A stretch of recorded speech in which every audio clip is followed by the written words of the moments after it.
Oke, assalamualaikum sahabat. Ini kebetulan saya masih di area pesawahan ya.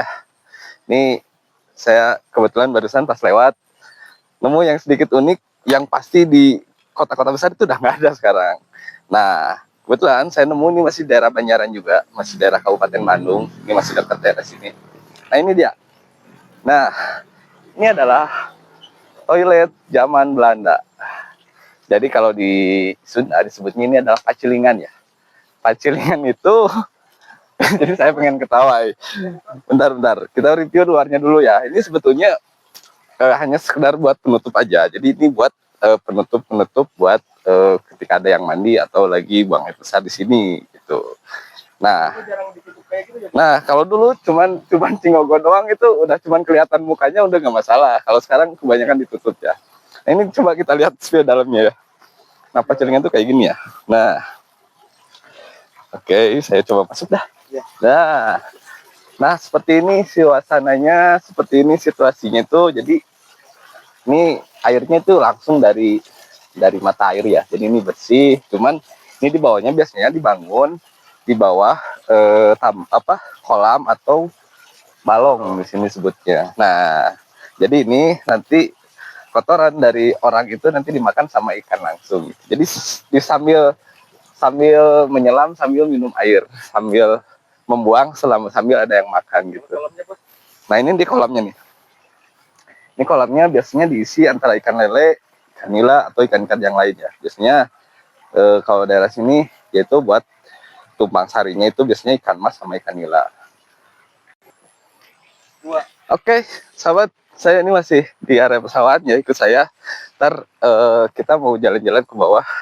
Ini udah bawa amunisi nih, kopi hitam yang selalu menemani. Nanti di sini juga kita akan sedikit eksplor beberapa tanaman dan tumbuhan yang bisa kita manfaatkan. Ataupun nanti kita akan coba review beberapa hewan sungai ya. Kebetulan di depan tuh ada sungai. Nanti ikut saya buat lanjut-lanjut kita eksplor di dalam sungainya ada apa aja. Oke, nah kita udah sampai di depan sungainya nih ya. Ini coba lihat dari atas aja dulu. Nih sungainya lumayan luas. Ini sebetulnya sungai dari Gunung Puntang ya. Daerah Gunung Puntang. Nah, ini sungai kecil, tapi kita coba nanti eksplor beberapa di sini. Beberapa ada hewan, biasanya hewan yang bisa kita konsumsi dalam keadaan darurat. Nah, kita ini coba jalan turunnya sebelah sini.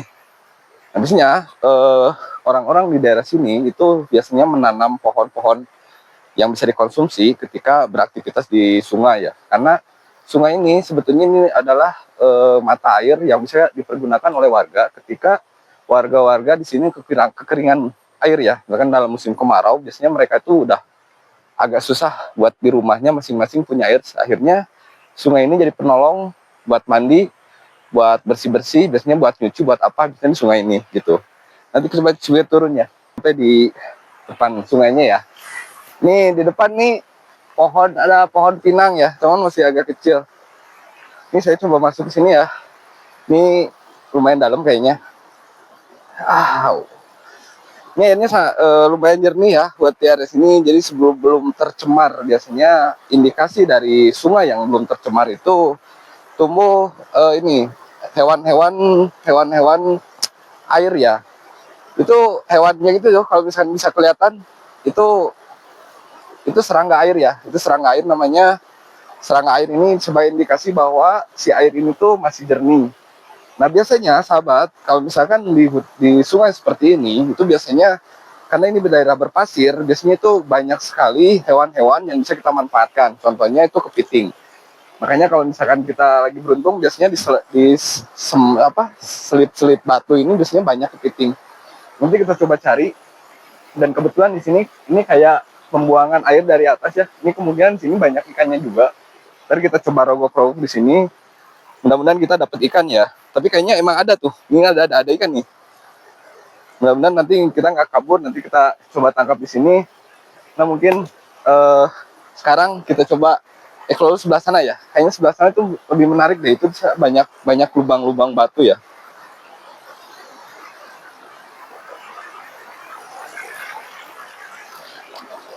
Ini dia. Nah, ini sahabat. Di tempat-tempat batu kayak gini, kita harus lebih berhati-hati. Karena apa? Batu di sini tuh cenderung memiliki lumut ya. Jadi lumut dari batu itu kalau misalkan kita injak itu sangat licin, makanya itu harus hati-hati. Nah, biasanya habitat dari kepiting sungai itu ada tempat kayak gini nih. Tempat-tempat kayak gini. Biasanya dia bersembunyi di balik-balik batu kayak gini.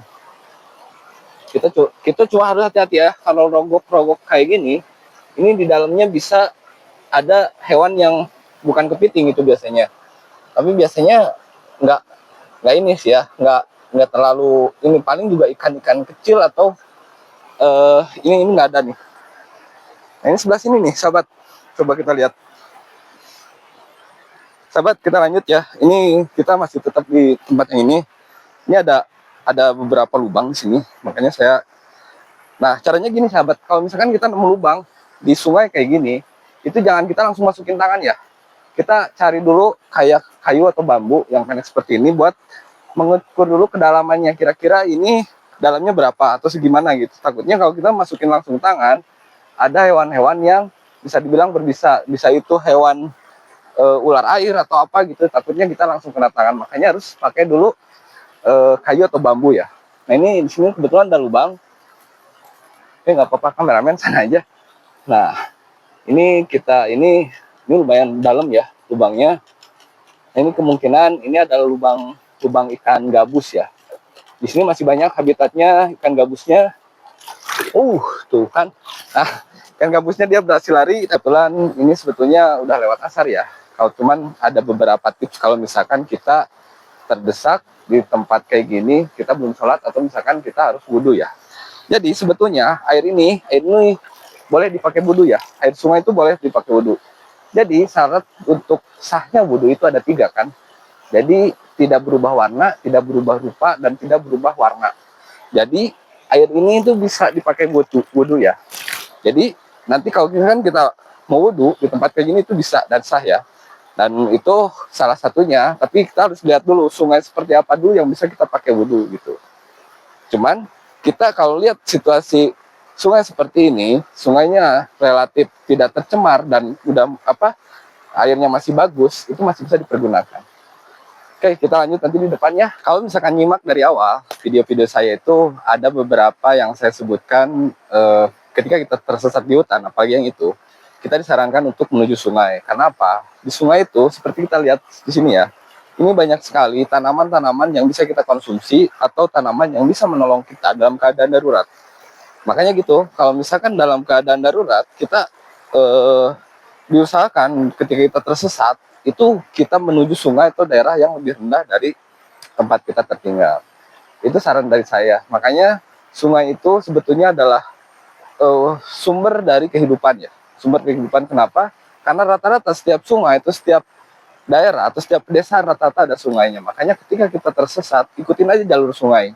Cuman kita tetap harus lebih berhati-hati, karena apa? Jalur sungai itu emang sedikit rawan. Karena rawannya apa? Banyak sekali hewan yang emang menuju ke sungai, seperti harimau atau macan atau apa, yang untuk mencari makan atau mencari minum ya. Rata-rata mencari minum.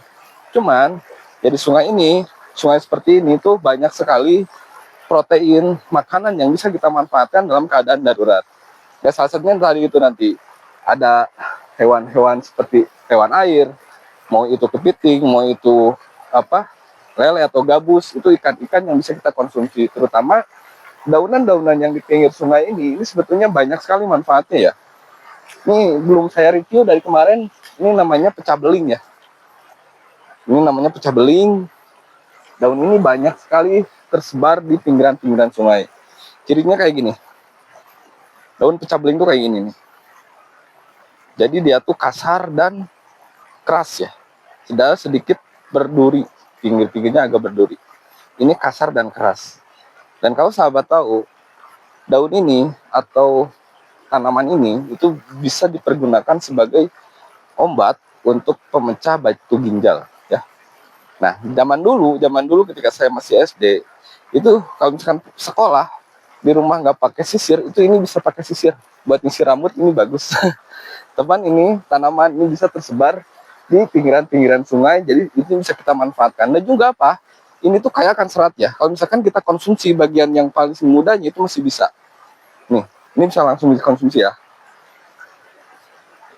Ini untuk menjaga kita tetap terisi protein dan vitamin, itu bisa kita menjaganya. Cuma memang ini jangan terlalu banyak dimakan. Kenapa? Ini mengandung ada senyawa yang namanya membuat kita itu lebih apa ya? Lebih rileks dan fokus gitu. Jadi ketika kita berjalan atau misalkan di sungai, terlalu banyak mengkonsumsi ini, kita akan cenderung kayak orang yang apa ya? Halusinasi atau kurang fokus. Nah itu kurang fokus intinya. Jadi misalkan jangan terlalu banyak dimakan, cuman ini banyak kandungan proteinnya, jangan terlalu banyak aja gitu aja. Oke, lanjut sini. Nih, saya udah di tengah ini ya. Coba lihat sana tuh ada batu yang menurut menarik buat saya. Dan ini sepanjang sawah ini dari tadi saya lihat tuh banyak sekali hewan-hewan, ikan-ikan kecil yang bisa kita manfaatkan ya. Jadi ini sawah sebetulnya masih produktif dan masih digunakan. Cuman sebetulnya di sawah ini tuh tuh ikan-ikan kecilnya kelihatan kan? Itu nggak ditanam itu banyak sekali tuh. Nah, kalau misalkan kita butuh atau dalam keadaan darurat, tempat-tempat kayak gini tuh bisa menjadi penolong kita dalam keadaan. Ini coba kita lihat ke depannya itu ada batu itu ya. Nah, ini kayaknya ini batu tuh banyak sekali ikan-ikan tuh. Tuh, coba kelihatan ya, pada lari semua ke sana. Nah, ini dia batu besar ini. Biasanya ini biasanya batu seperti ini nggak ada di tempat-tempat yang daerah rendah ya. Biasanya batu-batu seperti ini adalah tempat-tempat yang relatif tinggi. Nah, batu ini nggak bisa kita anggap sepele ya. Karena apa? Mungkin dalam batu ini hidup berbagai macam tumbuhan dan hewan yang menggunakan menjadi sarang ya buat hewannya. Dan kalau saya perhatiin di sini itu kayak sarang burung tuh atas tuh atas. Nah itu tuh kayaknya sarang burung gitu. Ini batunya lumayan besar ya, ini diameternya kurang lebih 6 meter ada ke belakang. Dan ini juga banyak pohon-pohon nih, tumbuhan-tumbuhan, kalau di sini sebutnya duduitan ya. Nah, ini dia tumbuhnya itu merambat di batu kayak gini. Nah, ini kalau di Sunda sebutnya duduitan ya.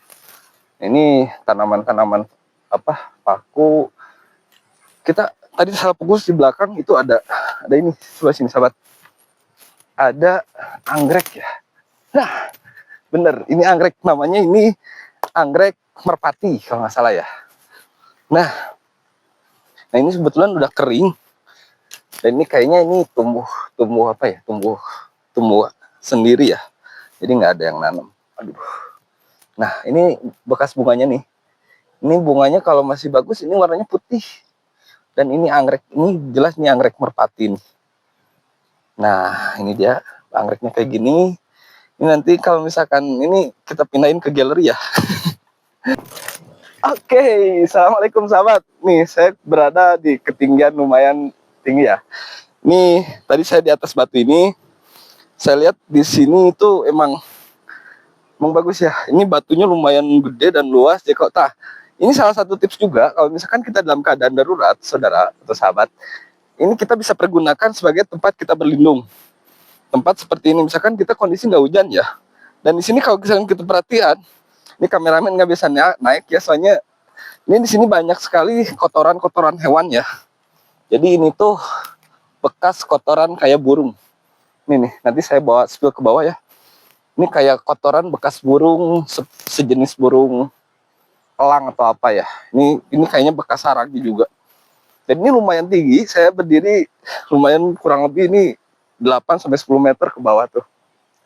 Nah ini bisa kita pergunakan dalam keadaan darurat kalau misalkan kita tersesat di hutan, kita untuk mencari pertolongan ataupun kita misalkan mau terhindar dari hewan buas. Jadi kita bisa pergunakan batu tempat seperti ini buat kita berlindung gitu. Ini kita kembali lagi ke review makanan yang bisa kita konsumsi kalau dalam keadaan darurat. Ini kebetulan di sawah orang, tapi saya udah minta izin sama yang punyanya.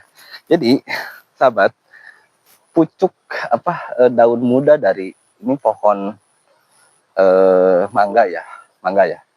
Ini pohon mangga, ini kalau misalkan warna kayak gini, ini sangat enak buat dibikin lalapan. Dan ini jelas mengandung banyak vitamin dan juga mengandung banyak nutrisi buat tubuh kita ya. Jadi dalam keadaan darurat, Ini kita potong aja ya, nggak apa-apa ya, karena emang ini ya. Nah, ini dia sahabat. Ciri-cirinya tuh dia kayak gini. Jadi dia tuh, kan kalau yang udah tua dia tuh keras ya. Nah, kalau yang ini lembut banget. Dan ini enak banget kalau dimakan langsung. Apalagi kalau dicoel sama sambal ya. Ini coba saya konsumsi 1 lembar aja. Nanti kameramen saya kasih ya. Ini coba. Enak banget ini. Dan ini khasiatnya, kalau misalkan kita dalam keadaan di gunung, diare, bisa menggunakan daun ini sebagai penolong kita supaya nggak diare atau keluar kotorannya. Jadi ini tuh rasanya asam-asam cepet gimana, cuman ini masih enak dimakan. Jadi kalau misalkan dengan sambal itu enak banget ini. Nah ini sahabat kayak gini ya daunnya. Ini rekomendasi kalau misalkan mau cobain, boleh ini pucuk daun mangga ya. Ini bisa digunakan buat lalapan juga. Oke, makasih. Assalamualaikum warahmatullahi wabarakatuh.